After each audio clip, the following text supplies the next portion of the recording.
There's a very particular species of man that lives on the internet. You've seen him. He's shirtless. He owns an axe. He films himself screaming into the forest while hitting a tree with it. Sometimes he's covered in mud. Sometimes he's wearing a wolf pelt he bought on Etsy. Sometimes he's talking about awakening the berserker within. And every time I see one of these videos, I think the same thing. My brother in Odin, you're not a berserker. You're a guy in a public park frightening squirrels and small children. And today, we're going to talk about why. Because berserkers and Ulfhednar were very real figures in Norse literature and Viking Age culture. Terrifying warriors, deeply connected to Odin. Men who howled like animals and charged into battle like something out of a nightmare. But they were not motivational speakers. They weren't TikTok influencers. And if the sagas are to be believed, they probably were not the sort of people you invited over for dinner. So today, we're going to be diving into the history, mythology, and the cultural reality of the berserker. And despite what Instagram tells you, you're most certainly not one. This is I Am Heathen, and so can you.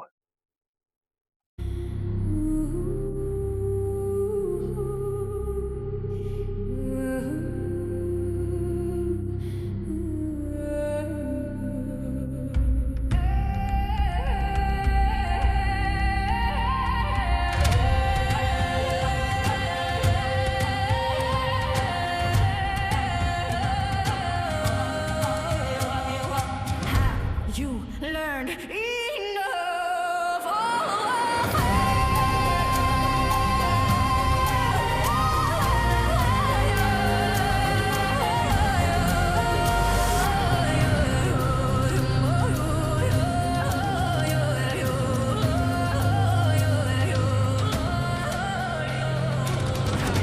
I am heathen.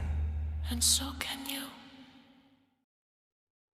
Greetings, my friends, and welcome back to I Am Heathen, and so can you.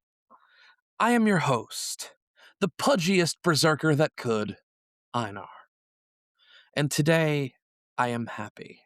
Today, we go back into the bro culture infiltration of Viking spaces, and why people who say they're berserkers on social media are doing it for the clicks and the clout.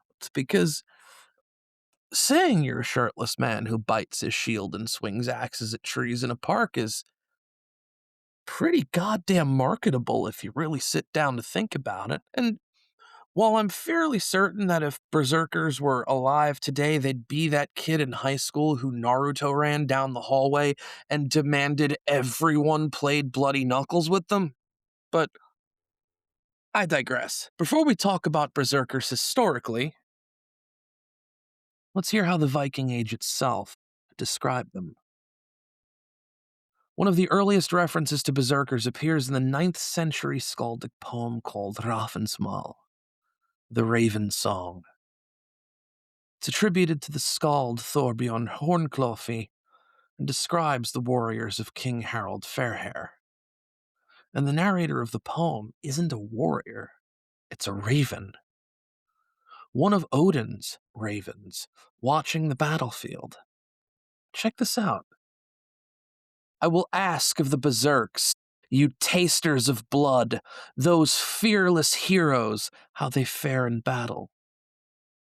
Wolf-skinned they are called, iron they carry into the clash. Red are their shields with blood of men, as they stand in the storm of spears. They roar like wolves among broken shields, and the ravens follow them to war. That incredibly badass image tells us something important. Because when Vikings imagined battle, they imagined ravens circling overhead, waiting. Because Odin's ravens knew something everyone on that battlefield knew too. Someone was about to die. And in that moment, in the thunder of shields and the storm of iron, the Berserker appears. The wolf coat, the bear shirt, the warrior who howls like an animal and charges into the chaos. Let's slow down for a second, because modern people tend to imagine Viking warfare like a movie. Two armies, nice open field, heroically epic charge, but real early medieval warfare was uglier than that. Picture it. You're standing in a shield wall. Your shield overlaps the shield of the man next to you. Your spear is in your right hand. And across the field, there's another wall of men. They look just like you.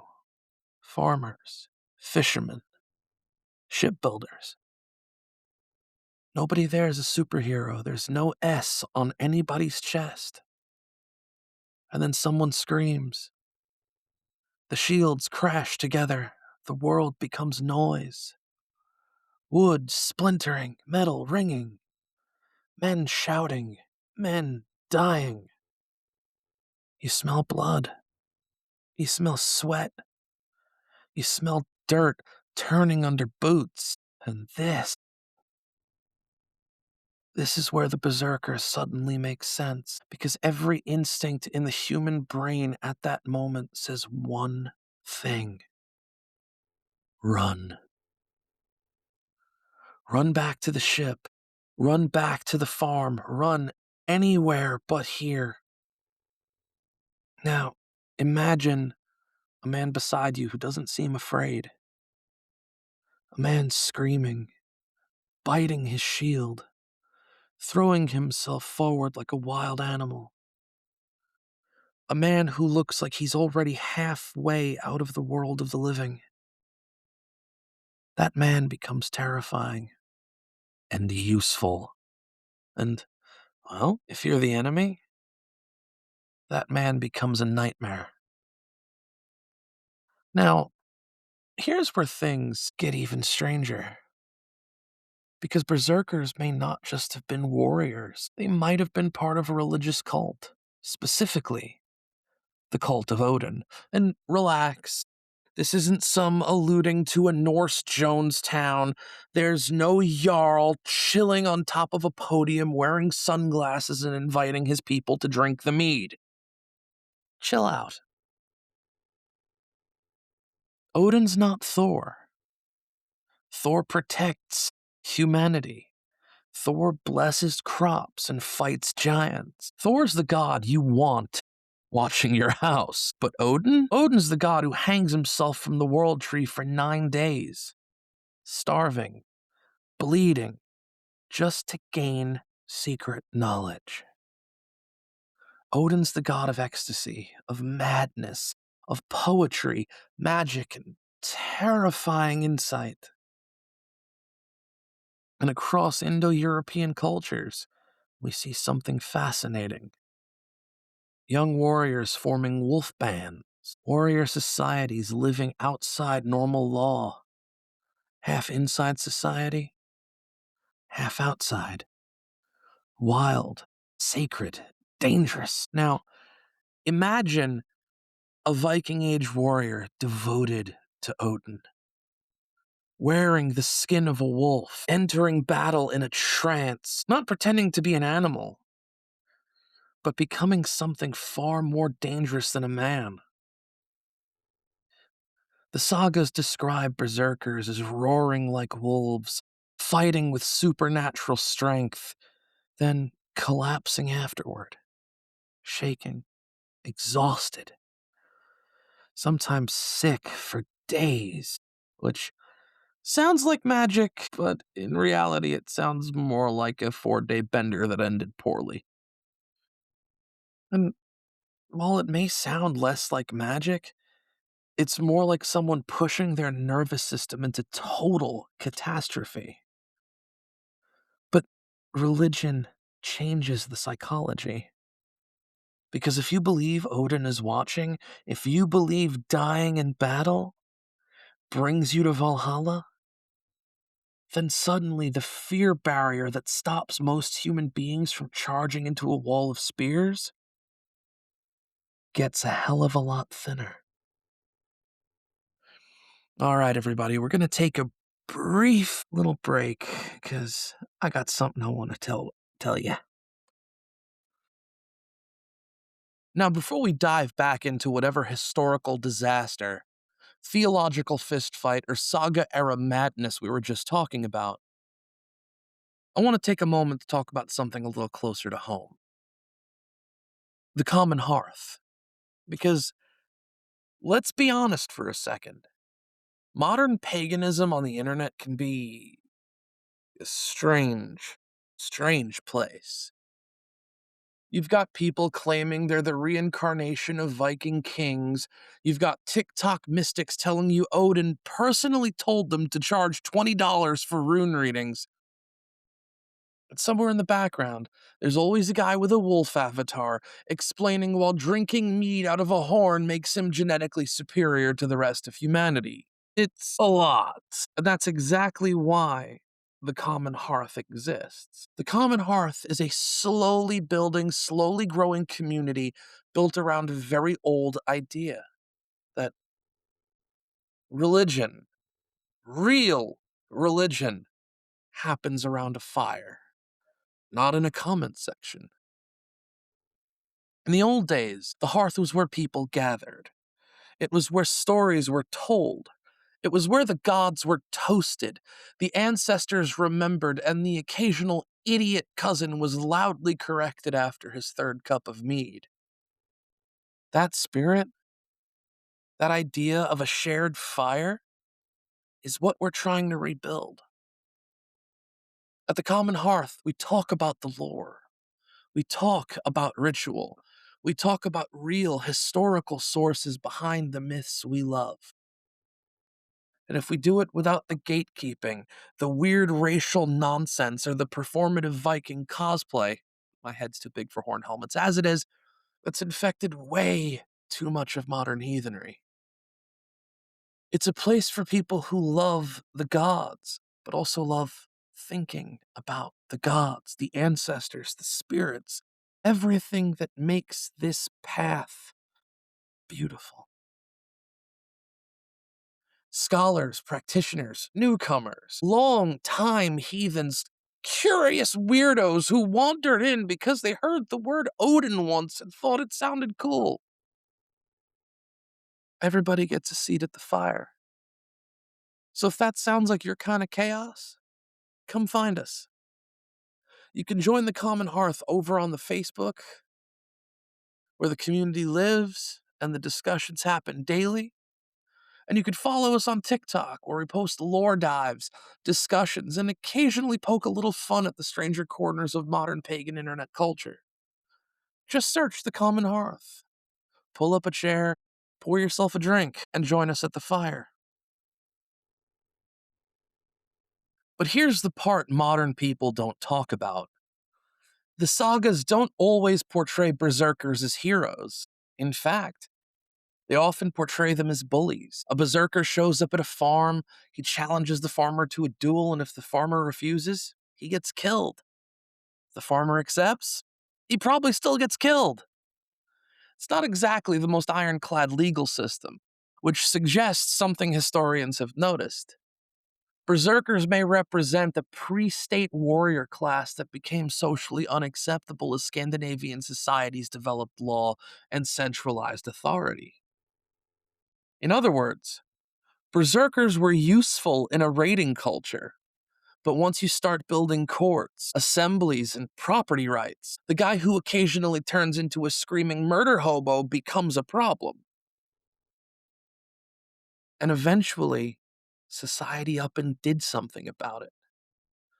Medieval Icelandic law codes literally outlawed berserkers, going berserk, issuing violent challenges, terrorizing communities, all illegal, punishable by outlawry, which means you lost the protection of society.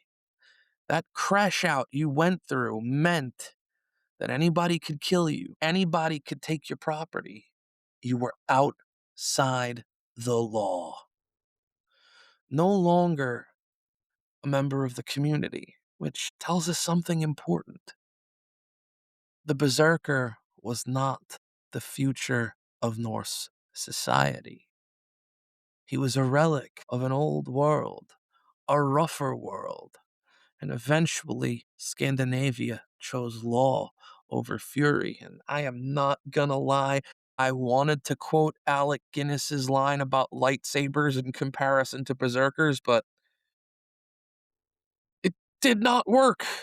The joke did not work.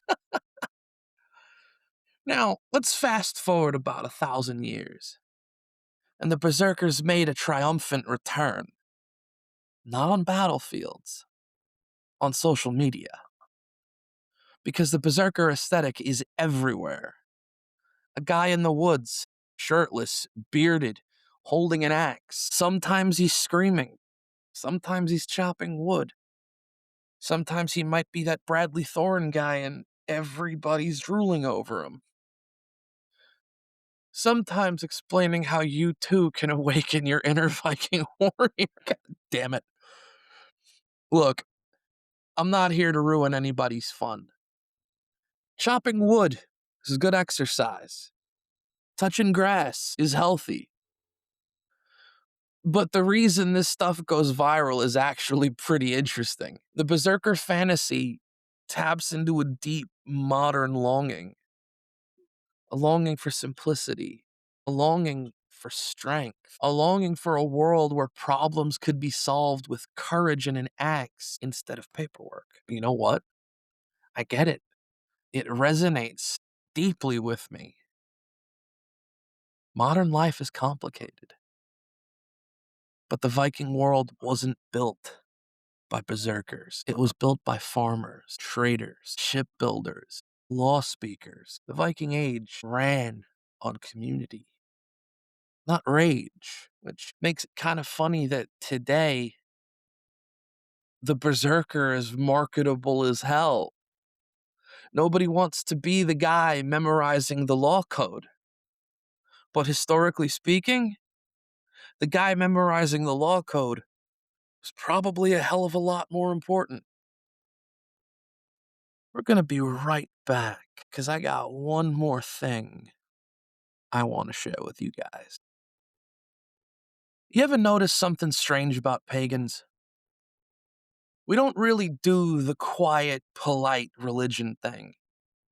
We're not built for folding chairs and fluorescent lights and coffee that tastes like regret. Pagans tend to end up in places that smell like campfire smoke, leather, and gasoline, which, if you think about it, explains a lot about the biker world, too. Because the open road has always had a little bit of the old magic in it. The roar of the engine under you, the wind trying to rip the helmet off your skull, miles of black asphalt stretching toward the horizon like some ancient road the gods themselves forgot to pave. And somewhere along that strange highway, someone had the brilliant idea to bring the two worlds together. That's where Surtur's Chosen comes in. Yeah, you read me right. A pagan biker ministry. A crew of riders who believe that faith doesn't just belong in temples or ritual circles. Sometimes it belongs on two wheels at 70 miles an hour with the wind screaming in your ears and the gods riding shotgun. Surtur's Chosen is built on the things that matter. Frith, family, loyalty, the open road. The kind of community where the tribe rides together, watches each other's backs, and honors the old ways while burning rubber across the modern world. So let me ask you something. Are you a pagan? Do you ride? Have you ever looked out at the horizon and thought, yeah, that's where the gods probably hang out? And Surtur's Chosen might be exactly your kind of chaos. Go find them on TikTok and Facebook. Look up Surtur's Chosen MM. Because somewhere out there tonight, under the sound of engines and the crackle of sacred fire, faith and the open road are riding together. So were berserkers real? Probably. Were they the terrifying warriors tied to Odin that the sagas make themselves out to be? Almost certainly. But were they also dangerous men living on the edge of society? And eventually, even Viking Age Scandinavia decided they were too dangerous to keep around? Which leaves us with a lesson. You don't honor the gods by pretending to be something you're not. You honor them by living well, building community, and seeking wisdom. Because Odin didn't sacrifice himself on the world tree so we could argue on the internet about who is the most Viking. He did it for knowledge. And knowledge, unfortunately for the shirtless axe crowd, is a hell of a lot harder to cultivate than rage. And that, my friends, is all the time we have for today. I'm glad you can join us again for another deep dive into the heathen and the absurd. If you'd like to connect with me on a more personal level, you can find me on TikTok at Einar Blackthorn. If you want to connect with the Common Hearth, you can find them on TikTok and Facebook at The Common Hearth. You can also find I Am Heathen on Facebook at I Am Heathen. Just look for the logo in this episode art and it'll lead you in the right direction. Now, before we go, in usual I Am Heathen fashion, if you've got something to drink nearby, a horn, a mug, a glass, that $85 Stanley collectible tumbler you have no idea why you bought, do us a favor and raise it with me. Wherever you are, no matter who you are, raise your drink and say it with me. Hail the gods, hail the folk, hail the ancestors, hail the spirits, and most importantly, hail yourselves. This has been another episode of I Am Heathen, and so can you. And this is a Blackthorn production.